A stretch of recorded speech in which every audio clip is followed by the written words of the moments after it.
You might have experience, but you can't get the job. And you're not alone. Thousands of people struggle with this every day. If you can learn and improve 3 skills, this can change everything for you. The first one is problem solving. The job announcement is the problem, and you need to solve it. It's like a lock. You can't get in there without the key. The key is the resume, but it can't just be any old key. There's hundreds of people lining up with their rusty old keys, jamming it into the lock, but they're not able to unlock it. They don't get hired. The most frustrating thing is nobody cares about what you have done. Your experience, your skills, and your abilities. They could not care less unless it's written in a compelling way in your resume. So how do we make sure we are using the right key? Let's take a closer look at the problem. This is a job announcement. The clues to this problem are in the specialized experience section. You see here, there's words like recognizing policies. Now, if you do not mention the word policies when applying for this job, I don't know what we're doing. You're wasting time. You need to include the relevant keyword within your resume before you apply to the job. But 50% of the resumes that apply for this job announcement that we're looking at right now, they're not going to do it. They're not going to include recognizing policies anywhere, but they're going to be confused when they don't get referred. They're going to be super befuddled when they do not get the interview, even though they did not tailor their resume. Looking further, there's talk about applying analytical methods. That's another clue. Okay, so now we're going to scroll up and we're looking at the duty section. Here we find more clues. Conducts administrative reviews. Tracks fund usage. Adjusting the wording in your resume is called tailoring. That is how you get referred. That's how you get interviewed. That's how you're going to get the job. You have to do that. But tomorrow, there will be over 1,000 people that wake up in their bed and they will apply to a job on USAJobs.gov and they will not do this. And they will not get referred. And if they get referred by some miracle, they will not get the interview. The next skill is time management. Why is this important? Because if you're only applying once a week or once a month, that's not going to cut it. That's not going to get you the results that you want. You have to pump those numbers up. In USAJobs.gov, you have the ability to start an application, start applying to a job, and you can quit at any second, and it saves it. It saves your application. So commit to 5 minutes. Do you have 5 minutes in a day? I hope you do. If not, you need to find the 5 minutes. Start applying for 5 minutes. Even though that application might take 20, might take 30 minutes, just do a 5-minute commitment and just start. And once you start, more likely than not, you're not going to want to quit. You're going to want to keep going and going.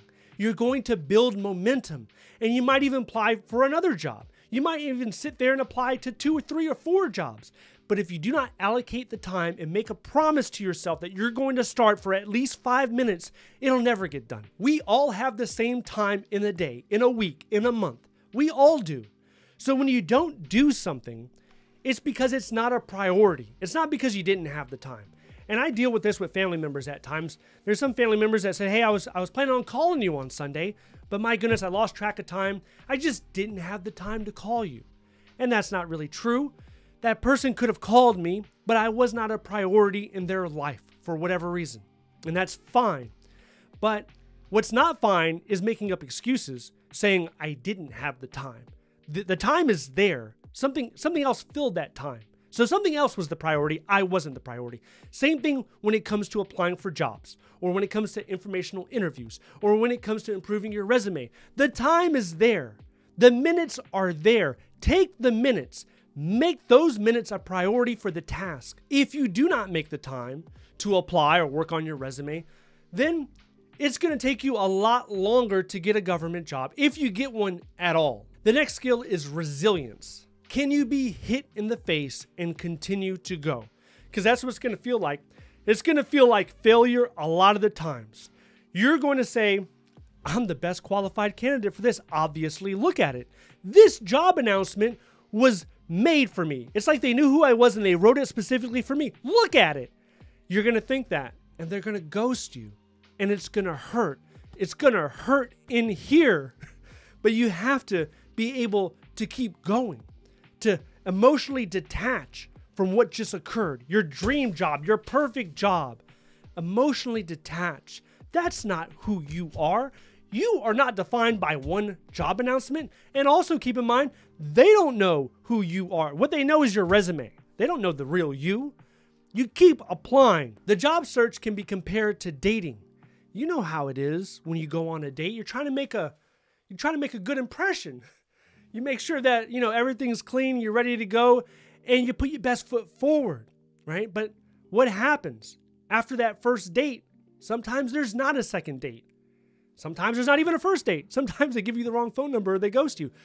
So, that doesn't mean that you stop dating or you give up dating completely.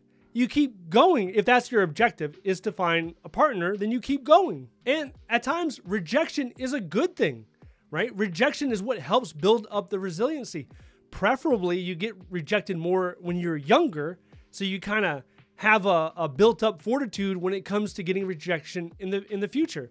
But to attain anything successful, you're going to have to get slapped around a bit with rejection. It's going to happen. If you continue to work and improve upon these 3 skills, you are going to be successful. You know that. I know that. We all know that. So when you close this video, go out there and start applying or start working on your resume. Start taking meaningful action so we can go ahead and get you there. If you are interested in a federal government job, but you do not know the exact steps, the whole thing seems a little scary, a little daunting, a little confusing, and you want to know what comes next after I apply. The referral, right? Hopefully. And then after that, the interview. Can I negotiate? When can I negotiate? If these questions are on your mind, then I want you to watch this video next.